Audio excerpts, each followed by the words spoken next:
want, say that you love me too. Kisses don't come for free, so what you waiting for? Back to mine, only 5. Then we can go all night, then we can go all night. So if you want me, tell me that I'm the one. Say that you love me too. Kisses don't come for free, so what you waiting for? Back to mine, only 5. Then we can go all night, then we can go all night, then we can go all night, then we can go all night, then we can go all night, then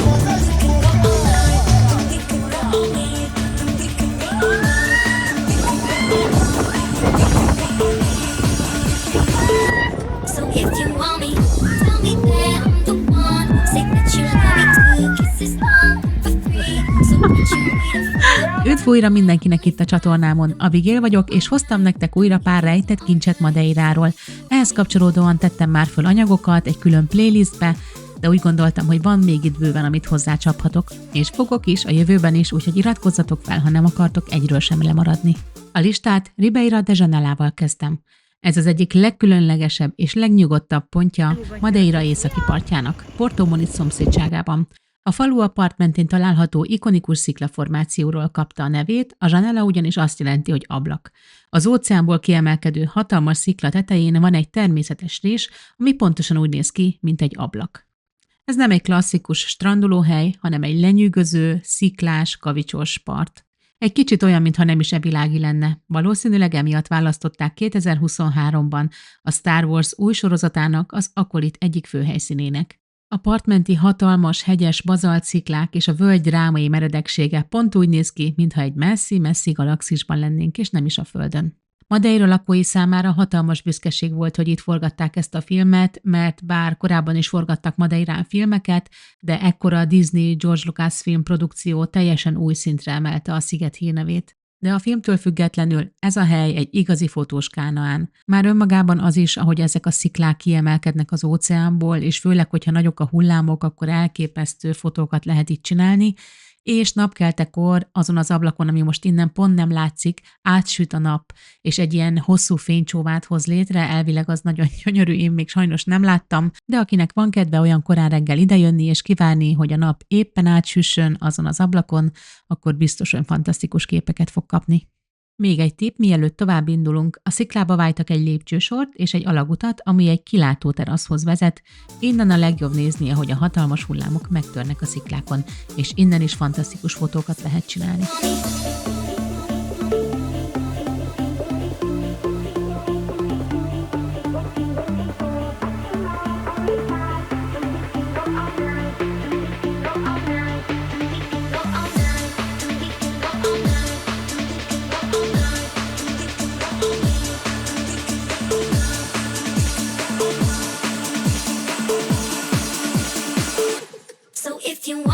Ha elindulunk a parttól egy picit fölfelé, akkor megtaláljuk az egyik leglátványosabb és legnépszerűbb fotóspontot, ami az utóbbi években a közösségi médiákban a legkeresettebb, ez pedig a völgyre néző panoráma hinta. Ez úgy van kialakítva, hogy bizonyos szögből fotózva olyan, mintha a völgy fölött hintáznánk.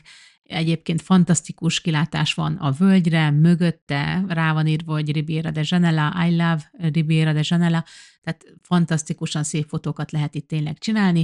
De ha nem akartok csak úgy csinálni, mintha a völgy fölött hintáznátok, akkor még följebb kell menni egy picit, és ha bírjátok az adrenalint, akkor keressétek meg az Adrenalin Extreme Parkot, ahol tényleg konkrétan kilendítenek benneteket a völgy fölé.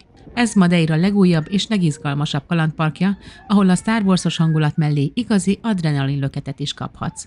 Úgy, hogy föntről rálátsz azokra a sziklákra, amit az előbb alulról csodálhattunk meg. Hát ez aztán az élmény, kérem szépen, bár én ehhez túl gyáva vagyok, mint tudjátok, de azoknak, akik bátrabbak, én azt gondolom, hogy ez egy fantasztikus élmény lesz. Nekem egyébként már az is hatalmas élmény, hogy lentről nézem. A parknak egyébként 2 fő attrakciója van, az egyik ez az óriás hinta, a másik pedig egy nagyon hosszú zipline, azt mindjárt megmutatom, de előre a hintáról még pár szót. Ez egy 20 méteres zuhanással induló hinta, ami egy 250 méter mély szakadék fölé repít ki. Tehát olyan, mintha az óceánba ugranál, de közben biztonságban vagy, szóval elvileg hatalmas élmény tényleg. Kipróbálnád? Persze. Komolyan? Persze. Csak egy kis hinta, mi? A másik fő attrakció, mint említettem, a zipline. Bocsánat a borzasztó idő miatt, most éppen nagyon nagy köd volt, de remélem látjátok, ott halad középen az emberke. Ez nem ám egy akármilyen csúszópálya, ez Európa egyik legmagasabb csúszópályája, 320 méter magasról indul, több mint 1,5 kilométer hosszú, és 110 km/órára fel lehet gyorsulni rajta. Szóval ez aztán tényleg egy igazi adrenalinlöket. Ami az odautazással kezdődik, ugyanis oda egy terepjáróval visznek el benneteket, és ez már önmagában egy kis adrenalin ezzel az autóval a meredek utakon.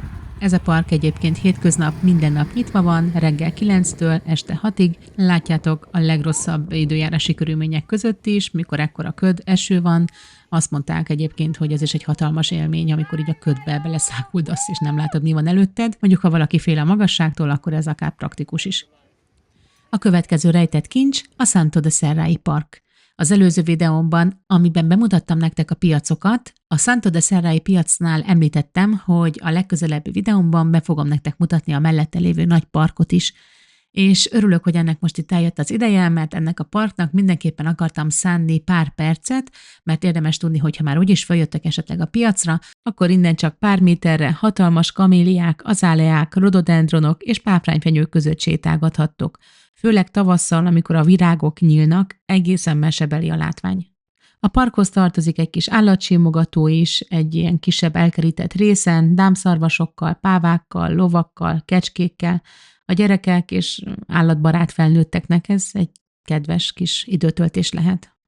Ez a park eredetileg egy brit család, a Blendig tulajdonában lévő magánbirtok volt, itt Madeirán ezeket Quintának hívják, és ez meg is látszik a stílusán, a buja szubtrópusi madeirai növényzet keveredik a rendezettebb angol kertszerű elemekkel. Egy fantasztikus napot lehet itt eltölteni a családdal, rengeteg szabadtér van, lehet focizni, tollasozni, labdázni, futkározni, szóval a gyerekek nagyon szeretnek itt lenni.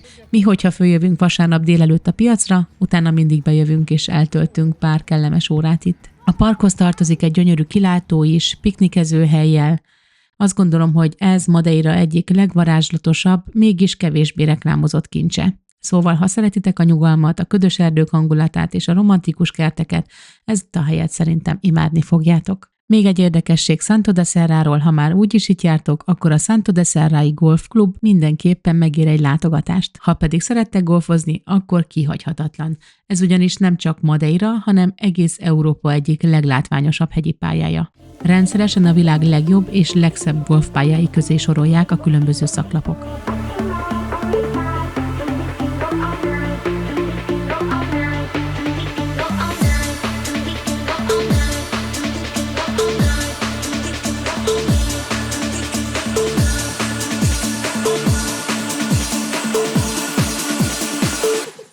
Szigorú golfetiket van érvényben, galléros póló, szövetnadrág, golfcipő megkövetelt, itt a shopjukban mindent meg lehet venni, hogyha nem hoztatok magatokkal felszerelést, akkor itt lehet bérelni profi ütőket, kocsit, igazából mindent, hogyha valaki tud golfozni és szeretne, akkor itt minden a rendelkezésére áll. Ha már a golfnál tartunk, akkor meg kell említenem mindenképpen a másik nagy golfpályát Madeirán, a Payero golfot, amely egy teljesen más élményt nyújt, mint a Santo de Serrai, míg az utóbbi egy vadregényes, sokszor ködös hegyvidéki pálya, a Payero Golf inkább egy szubtrópusi botanikus kertben elhelyezett elegáns panorámapálya. Ez közvetlenül Funchal felett a várostól mindössze 15-20 percre található, körülbelül 500 méter magasan. Játék közben végig ráláthattok a funchali öbölre, az óceánra és a kikötőben álló óceánjárókra. Van egy szuper teraszos étterme is, van, aki csak azért jön fel ide, hogy itt igyon egy ponsát, és egyen valami finomat ebben a gyönyörű, nyugodt környezetben. Mindenki előtt nyitva áll az étterem ugyanis. És már sokszor hallhattátok tőlem, hogy amilyen kicsi ez a sziget, annyi sok minden elfér rajta. Épül a harmadik golfpálya is, Ponta do Pargóban, és az ígéretek szerint a világ egyik leglátványosabb pályája lesz. A Ponta do Pargót és a világító tornyot bemutattam nektek pár nappal ezelőtt egy rövid reel formájában az Abigélet Facebook oldalon, nézzétek meg ott, és ha már ott jártok, iratkozzatok fel oda is. Mi pedig autózunk tovább São Vicentébe, és nem csak azért, mert São Vicente egy gyönyörű kisváros, amit érdemes megnézni, és talán ez sincsen túl reklámozva, igazi rejtett kincs maga a kisvároska is, de én most konkrétan szeretném felhívni a figyelmeteket a Cataplánára. A Cataplána Portugália egyik legikonikusabb kulináris találmánya. Maga a kataplana szó két dolgot jelent, magát az edényt, amiben készítik az ételt, és az ételt, ami ebben készül. Képzeljetek el egy rézüstöt, ami úgy néz ki, mint egy hatalmas kagyló vagy egy UFO, és amiben a tenger minden íze összeérik. A kataplana a modern kukták őse. Amikor lezárják a két félgömböt, az edényben benn marad a gőz és az összes aroma. Mivel az összetevők a saját levükben párolódnak, az ízek hihetetlenül intenzívek maradnak, a halak és húsok pedig vajpuhák lesznek. A gasztronómiai élmény fénypontja az a pillanat, amikor a pincér az asztalodnál nyitja fel a lezárt edényt, és a kiáramló illatfelhő megüti az orrodat.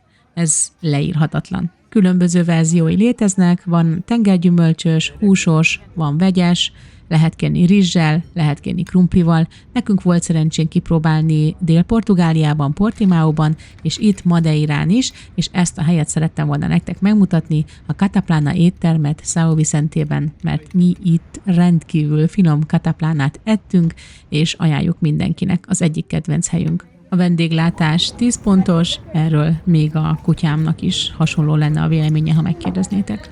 A kétfős kataplánából 4-en jól laktunk, és még maradt is. Szóval ez tényleg azt gondolom, hogy egy fantasztikus választás egy családnak, hogyha szeretitek a halas ételeket. Közvetlenül a főút mellett van, mielőtt beérnénk São Vicentébe. Egy olyan fantasztikus, lenyűgöző környezetben, ahol ebéd után sétálni egy hatalmasat be a városba, egy igazi élmény, azt gondolom mindenkinek, akkor is, hogyha éppen rossz idő van.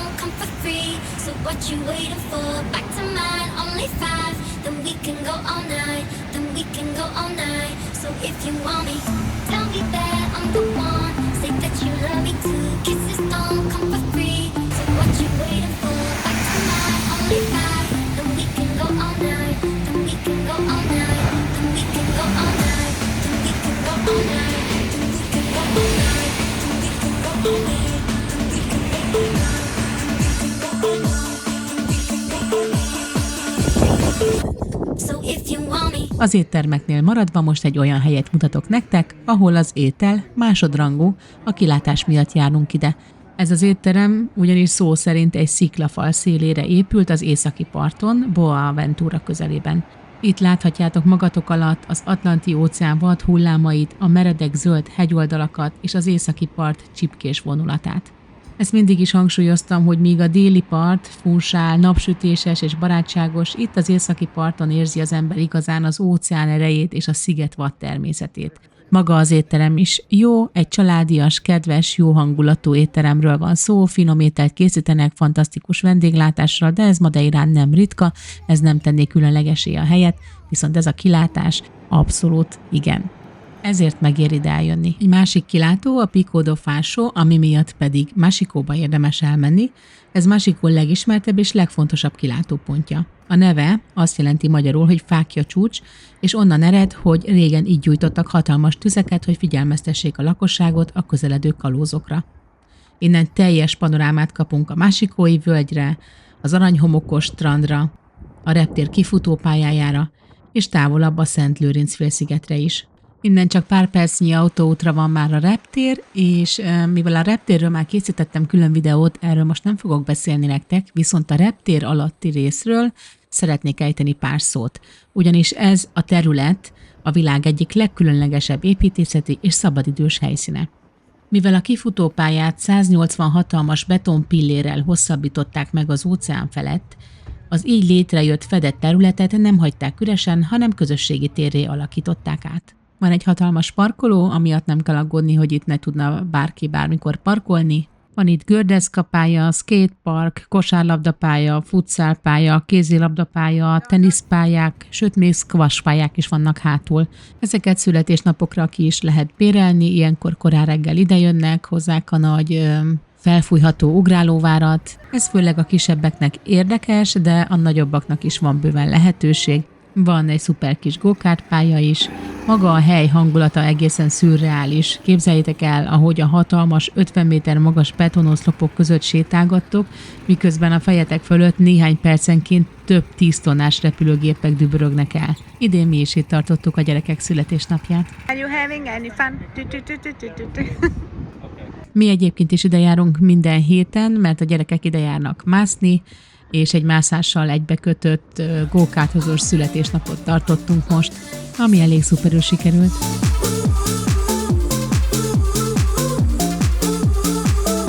So if you want me,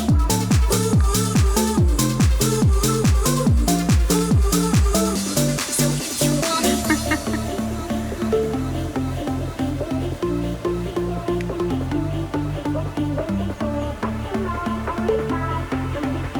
Ezt csak azért mutattam meg, hogy lássátok, hogy tényleg abszolút ki van használva ez a reptér alatti rész, mi is rendszeresen használjuk.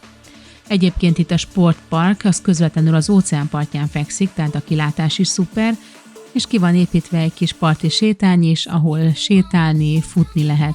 És a végén van egy kis kiugró rész, ahova pedig ki lehet ülni, és remek kilátás nyílik a reptérre alulról, és látjátok a repülőket föl, és leszállni, miközben a lábatok alatt a hullámok csapkodják a hatalmas köveket, és a rákok a nagy betontömbökön élik a mindennapi hétköznapi életüket.